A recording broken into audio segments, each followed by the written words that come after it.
have VIVO Y01, and today I'm going to show you how to transfer files from internal storage to the SD card on this device. So firstly you have to open Files application.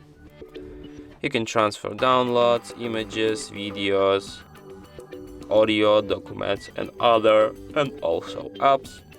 So let's transfer, for example, some image, for example this one. Hold your finger on it, then tap here, select if you want to move it or if you want to copy it. Let's copy it to the SD card, tap continue, and after that we can find this file on the SD card in download folder, and here it is. And that's it. Thanks for watching. If you find this tutorial useful, don't forget to hit that like button and subscribe to our channel.